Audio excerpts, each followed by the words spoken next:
Assalamualaikum dan salam sejahtera. Hari ini kita akan melihat contoh-contoh makanan yang menggunakan kaedah pengawetan yang bersesuaian. Kaedah pendidihan. Okey, kita tengok antara contoh-contoh masakan yang perlu melalui proses pendidihan. Okey. Pertama ialah gulai kawah. Okey, gulai kawah ni biasanya dimasak apabila ada kendara lah. Okey, seterusnya rendang udang. Okey, sup tulang. Okey, gulai udang ataupun masak lemak cili padi udang dan juga tom yum. Okey. Tetapi biasanya kebanyakan makanan perlu melalui proses pendidihan.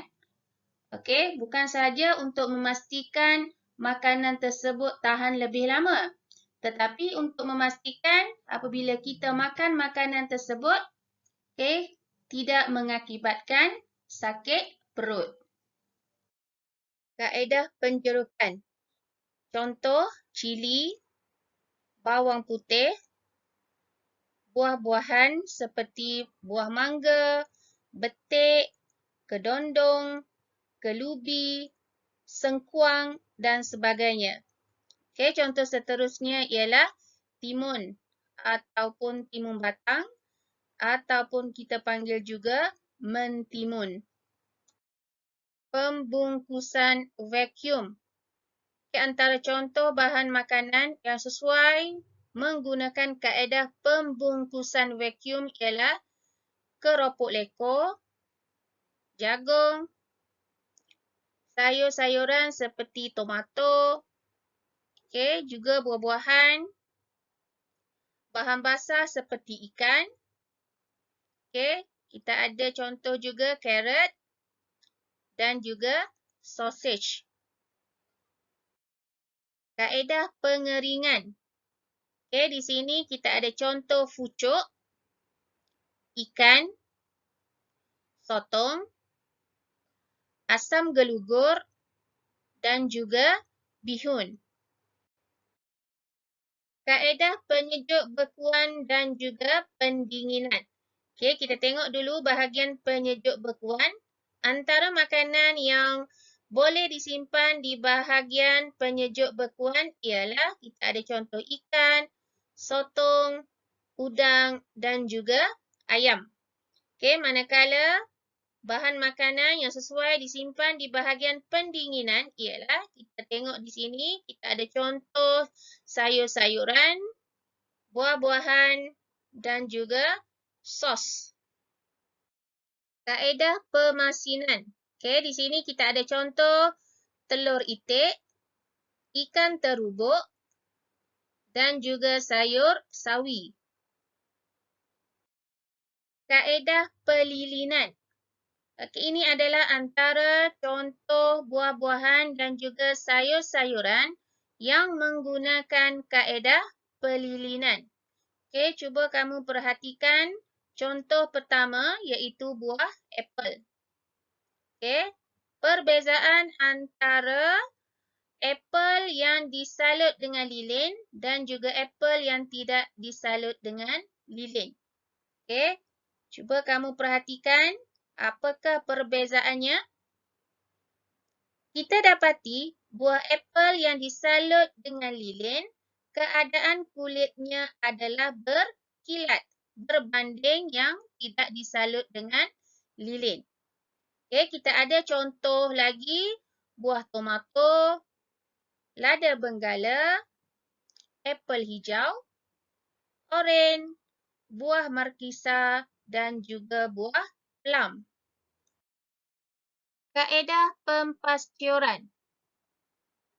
Lelaki yang ditunjukkan dalam gambar merupakan Louis Pasteur.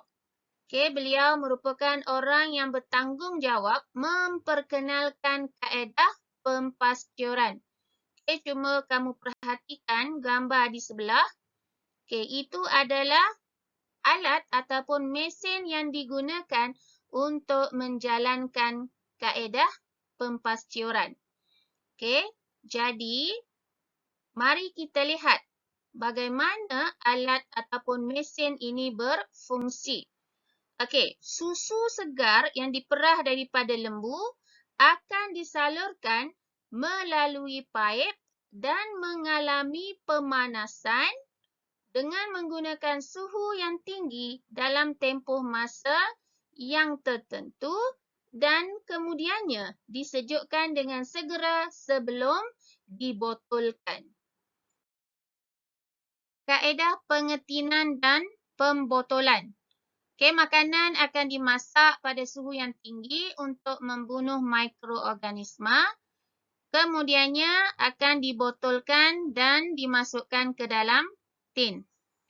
Okey, walaupun makanan yang menggunakan kaedah ini tahan lama, akan tetapi rasanya telah berubah dan juga nutrien juga telah hilang.